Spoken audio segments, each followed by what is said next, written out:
introduction, and thanks everybody for inviting me to be here today. The first thing I wanted to do is to say congratulations. I've been going all around the country, and there are very few communities that are having conversations like this, so you should feel very proud. What I want to do today is talk about four things.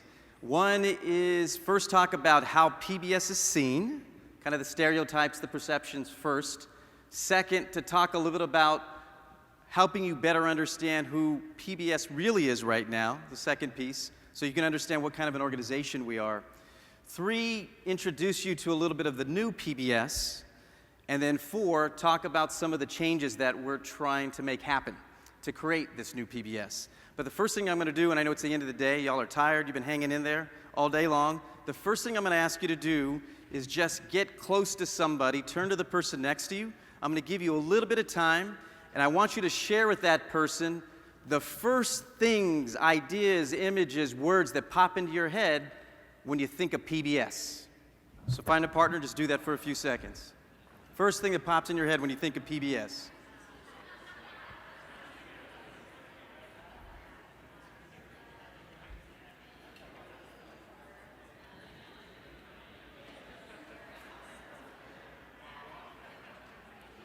Four, three, two, one. Okay, time. Now let's hear. What did you guys say? First things when you think of PBS, you think of? Bob Ross. What else? Big shout out for Bob Ross. What else? Mr. Rogers. Downton Abbey. Zoobilee Zoo. Nova. Masterpiece. Independent Lens. All right, so this, you guys know, sophisticated crowd, you all know it pretty well. I asked one of my interns as we're getting ready for the speech today to say, how are we perceived out there on TV shows and movies that kind of make fun of us in kind of the PBS way? So let's look at a video to show you a little bit how folks think PBS is. This PBS program is brought to you by generous grants from the Arthur Vining Davis Foundations and the John D. and Catherine T. MacArthur Foundation in association with the Corporation for Public Broadcasting, with additional funding by Archer, Midland, Whiteman, Colgate, Palmolive, ExxonMobil, and a 20 I found in a blazer I wore to a wedding last year. Tonight on Ken Burns' 9-part series on street signs, Part 4, Yield. Before they had the sign, people just run into each other. Maybe you had to see the first 3 to get this one. I'm completely lost. I just never did. I just swear on my mother's right. When you were a baby, babies throw up all the time. My mom said I never did it. I swear. She said it was fascinating. In fact, the local PBS wanted to do a documentary on me. I still don't owe the government that much. What? Because you gotta be kidding me. For what? So those fat cats can, quote, build roads? So the PBS can keep lining Laura Linney's pockets? No one else is mad about this? Okay, fine. Your grandmother is on the line. My grandma? And as we speak, she's generously writing PBS a check for $1,500. They can't do that, because I'm a very fixed income. Stop the show! Not so fast, you ingrates! Public news team taking a break from its pledge drive to kick some ass. No commercials, no mercy! All right, so a little bit of PBS, turtlenecks, got the patches on your sleeves, okay. And so part of what we want to do is have that challenge is that's how people make fun of us and think about the PBS way. So the second thing is what really is kind of, how can you better understand what PBS is today? So look at all this stuff. Let me go back here. So big thing here, the important thing to know here is this number 78. You guys are one of them here in Indianapolis. PBS is no longer about TV stations. That fancy word that says joint licensees just means that you also own NPR. You have an NPR radio station, you have a TV station, you have digital, you have online. When you look at pbs.org, it is now the largest website in the United States in terms of views, one of the largest on the planet. Website, no longer TV station. This kind of stuff just talks about the important thing to know is I have 351 TV stations, radio stations, combined digital out there right now. I can't tell any one of them to do anything. I can't go see Lloyd Wright tomorrow, which I'm going to do, here at FYI and say, Lloyd, you have to do this. They're all local and they're autonomous. They're independent nonprofits. Now, what's interesting is because of all the nationalization that's taking place across the country, your local PBS station is probably the last locally owned media outlet in your community, and that's true across the country. We just finished the season with the Nielsen ratings, and this was huge for us. We just finished number 5 when you think of all the broadcast and cable networks out there in terms of primetime household ratings. So people also think nobody's watching PBS. Maybe they're watching Downton Abbey, but not much else. The Roosevelts just kind of came on. We were 8th last year, 11th the year before. There were only 3 places where the audience viewership went up in the last year. Us, NBC, had a little thing called the Olympics, ESPN, huge numbers around the World Cup. So we're very proud of this new number. Let me go back for a second on this one. Okay, but just here, wait, it's not going back. Okay, well you see the answer. I was gonna ask you to guess, right? But, yeah, did you see it? Act like you didn't see it. Okay, here we go. When you think about where we get our money from, right? So some folks know that we get a chunk of money from the federal government. So if you believe that we get 100% of our money, you saw the chart, right? If you think if we get 100% of our money from the federal government, put your hand up. Just put your hands up as I go through the numbers. 100%, 90%, 80%, 70, 60, 50. You saw the answers. 40, 30, 20, right? So when you look at this, which usually surprises folks, only 16% of the money actually comes from the federal government. We actually in the United States have the lowest amount of money coming from the federal government of any public media system on the planet. Where does most of the money come from? You know it, from viewers like you, right? So it's actually true in where that takes place. We also are a big education organization. All that great stuff that comes onto PBS, we repackage it so teachers can use it, and we give it to them for free. So we've just hit recently more than 1.5 million of our teachers, which is 50% of all the teachers in the United States, are now signed up to what we call learning media.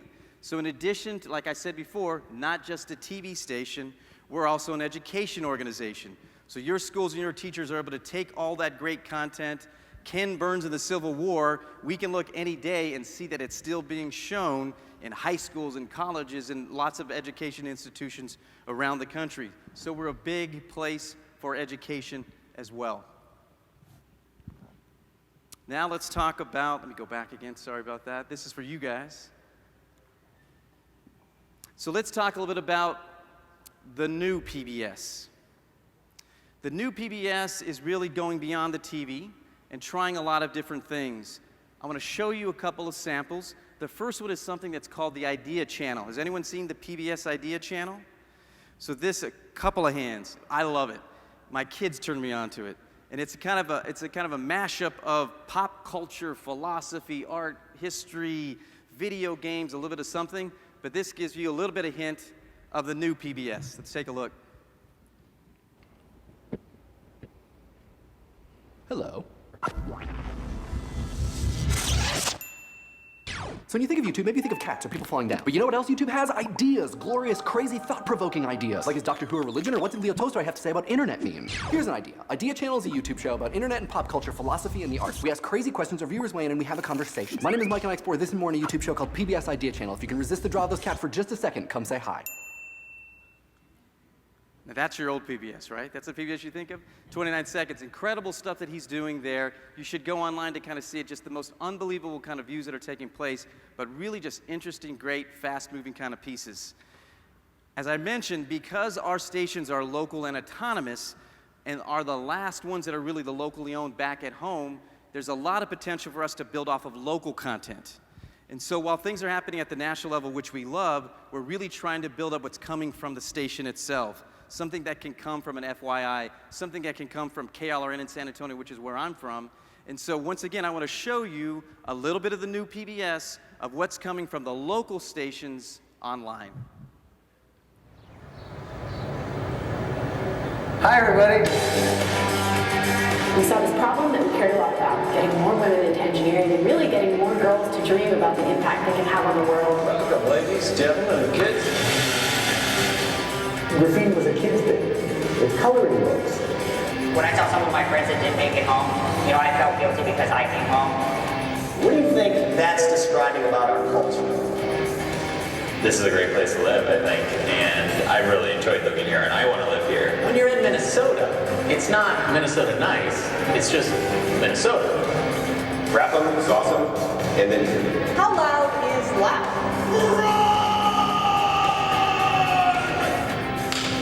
See the unseen.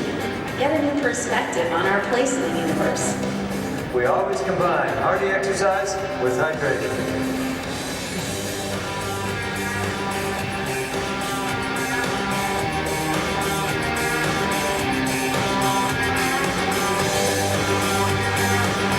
It's a whole different world.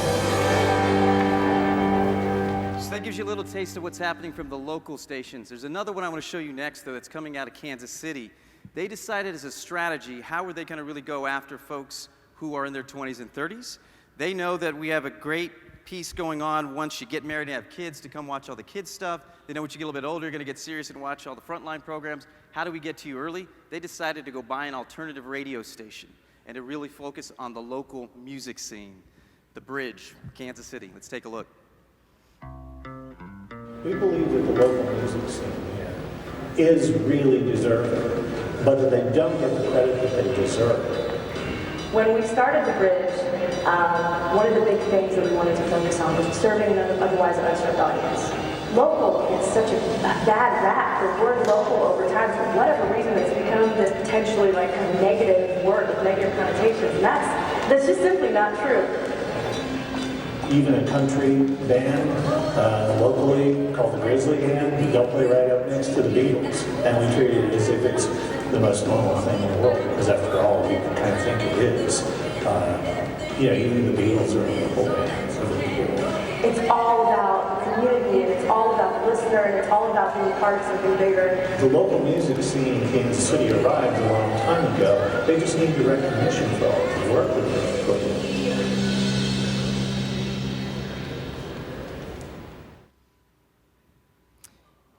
And the next one I want to show you that's taking place here in your backyard. On the radio station side with FYI, you've got the Neighborhood Project. Do you guys know about this? Have you been listening to it? So what's interesting here, this is kind of goes back to this whole kind of crowdsourcing idea where the radio station here locally has decided to have folks both kind of define their neighborhoods and then say, you tell us what the stories are. You tell us what the good stuff is, you tell us what the challenges are, and then let's figure out the stories that kind of come from there. The final thing I wanted to do, and these just kind of go through some more of the digital numbers to kind of show you all the different shows, the different things that are going on. What I wanted to quickly talk about here is just give you the headlines. We can talk about these in Q&A, but as we're trying to change things and create this new PBS, there's some things we're learning along the way.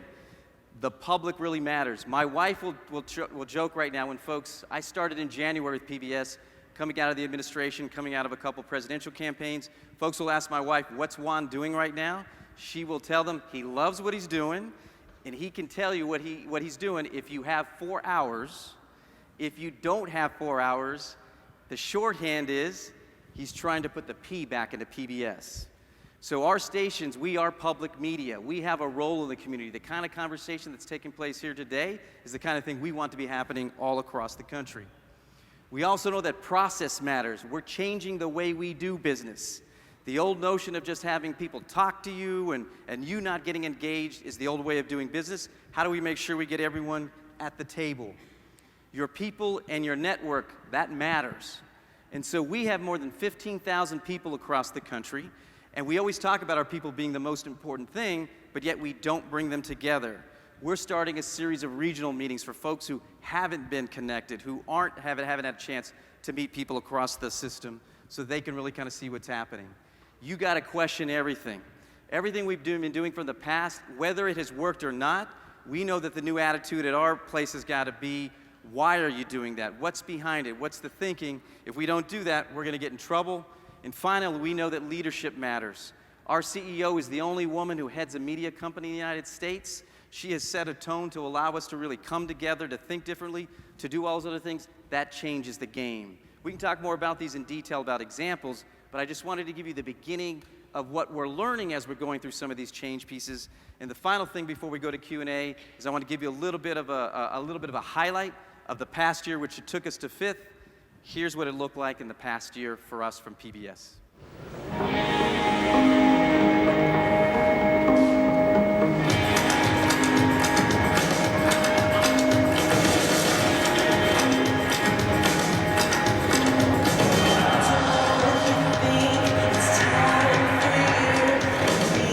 We're going to share our knowledge, our curiosity. I'm Glenn Eichel. And I'm Judy Woodruff. This is a crisis, and anybody who doesn't believe it is in denial. Shut up! Welcome to my mom's house.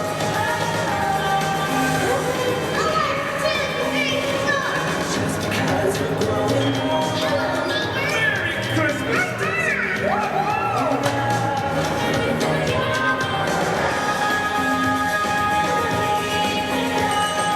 Welcome to Downton.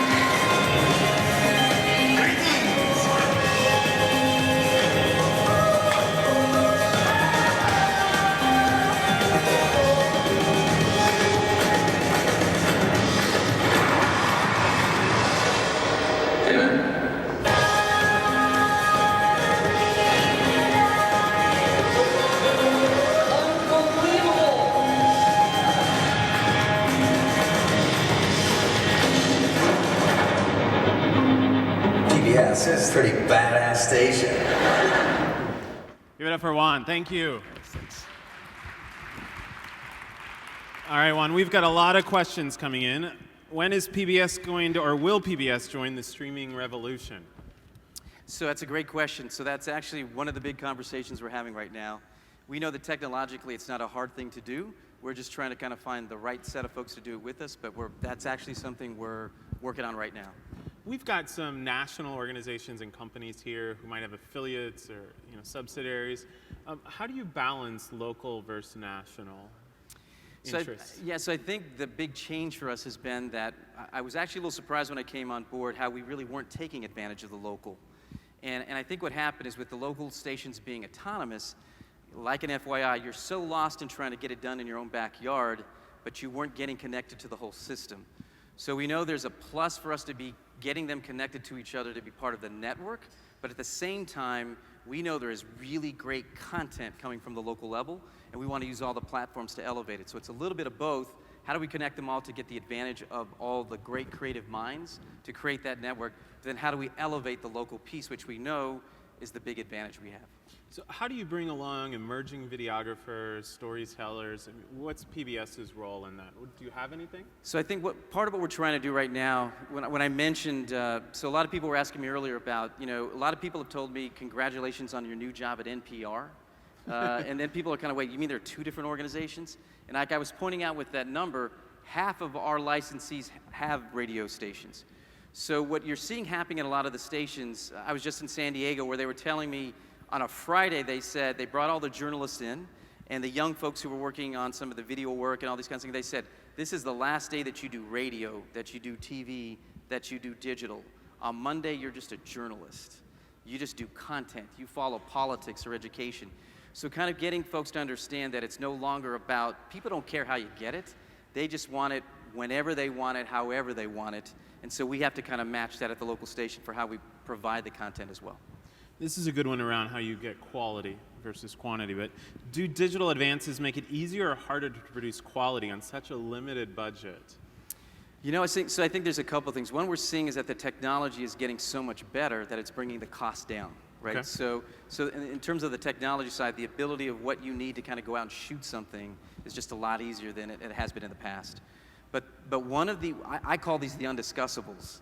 One of the hard questions that we have to continue to have at PBS is what is quality, right? For some folks, and I'll be honest, for some folks that has meant almost kind of an elite notion of what kind of gets on. Almost, some people will joke about a snobby intellectual kind of piece. And we know to really kind of match the changing demographics of the country, how do we hold on to the great work that a Ken Burns does on the documentary side that a lot of people will see as the PBS way, like you just saw in the Roosevelts, but at the same time, make room for some really interesting things. We just did a new online series called Frankenstein that really kind of plays off the old classic, but if you haven't seen it yet, it's really pushing the envelope. And so the question is, what is quality? And I think what we want to do is to be able to give more room to have a broader definition, and also to know is as we ask more people to get involved, that's going to change that answer as well. So a friend of mine, I told him that we're having you and I was going to interview. He said, I want to know what he thinks about the pledge drive. I love pledge drives. So what's interesting is we have so many different stations. I have some stations who, I am not making this up, are pledging almost every single day of the year. Be lucky that you're not in those communities, right? And so there is a real question for us, though, about the short-term question is how do you get better at pledge? How do you do it? And how do you also use pledge to talk about different content? So we used Downton Abbey for some pledge programs, and it went really well. Here's a crazy idea because people love the show. We were also in certain communities be able to kind of highlight some new diverse content that we wanted out there. Detroit recently just used More Rivers to Cross, which was a series that looked at kind of African American history in the United States and raised tons of money on it. So even this notion, oh, you're not going to make money off of that one, or don't use Latino Americans in certain communities, we're showing that that's not true. But that's in the short term. In the long term, one of the big questions we have is this the right business model or not? There's some friends of mine who work in Boston who created an organization called New Profit Inc., because they know that the old game of the division between nonprofit and for-profit is basically gone. And so there has to be a new form of profit. And I think that's part of what we're trying to tee up of what's the new business model that PBS and public media is going to need to survive moving in the future. So this one is really important to some parents. They were wondering, can you make an all peg plus cat channel? As a father of 3 and 5. But let's, in kind of a side note there, what is, I mean, that PBS Digital Kids channel piece, not only on Roku and the rest of them, have been very, very popular. Right, so the kids piece is kind of, is at the core of who we are. And the big thing that makes us different from all the stuff that's out there is that it's educationally based. It's based on curriculum. It's going to kind of help the kids really kind of move forward. But the real challenge, if we're going to be really honest, in the past year, you've seen we can't match the for-profits. We can't play that game in terms of dollars, for example. So you've seen a huge explosion with Disney, with Nickelodeon, to really blow up their marketing dollars, right? We can't compete. So once again, we got to figure out what's the other way to do it. So how do we use digital? How do we use radio? How do we use these other pieces in addition to the traditional pieces? And one thing that's been interesting is that a lot of our local stations, we know from the research that it's at kind of after school hours. But from 3 to 6, it's amazing how many local stations, because once again, they decide what goes up on their channels, are not showing kids programming during those really key hours. So we've been able to show them the research to say, wow, this is a really critical time. You might want to rethink that. So now you're seeing a number of more stations who are starting to put the kids' piece moving to the end of the day to really capture and help those kids as well. Those are the kind of things we have to kind of keep messing with. What's the PBS message for people who left PBS, they don't have kids, they're not in PBS Digital Kids, you know, they were exposed to it when they were kids, but they haven't been back in a long time. And what's the message you're trying to convey to them? So I think the message we're trying to convey is we need you, right? And I think we have the challenge of, at the same time, how do you hold on to the audiences that you have and yet bring the new audiences on? And when I came on board, I think from the political side, for those of you who follow any politics, you know the story about 538.com. If you don't, you should read it. Nate Silver, it's big data. But one thing I've talked about with our folks as I've come on board is we can't just play the old game. We're public media. So what Nate Silver found, if you saw the movie Moneyball, he was one of those baseball guys who came up with new data to use to kind of help baseball teams get better and smarter about how they played and which players they brought on board. So one of the questions I think we have to ask ourselves is, it's not just about ratings for us. We're not a for-profit company who's just looking to kind of sell ads. We're looking to get to different parts of the country. So what are the new metrics we need to use? I'm more interested in, can I get to underserved communities, which are at the core of our mission, to communities of color, which are growing at the kid levels are just off the charts. How can I get more of those families watching PBS at some point? I don't need them watching all the time, but if I can bump up those numbers, that's a new metric than just the overall number. So part of what we have to do is come up with what's the new way to measure and think about what public media should be doing that's different, and that's the reason why we exist compared to for-profits. How does indie, what we do here, compare to other cities? Good, bad? What are we doing well? What could we work on? Well, I think, so I'd say a couple things. One, like I mentioned up front, communities aren't having this conversation this kind of way. So I think you guys need to be commended for that. But in my critical friend role, because this is kind of what I had to do when I came to PBS, what I would say, the thing that drives me the craziest and drove me crazy when I first got to PBS is when I see all these folks out here in the audience, and I know you guys have an unbelievable experience and wisdom.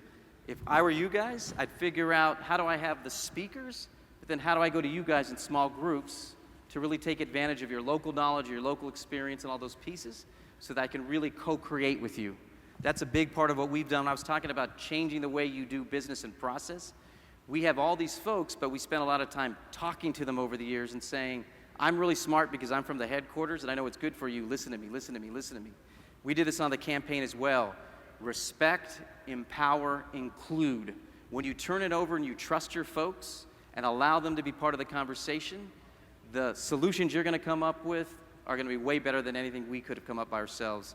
That's the kind of stuff that I think when you combine with this lead thinking kind of conversation that we're doing, but allowing you guys to be more involved, I think that's what really helps the community the most. Juan, thank you. You guys are welcome. I Thank you, appreciate guys. it. Good job.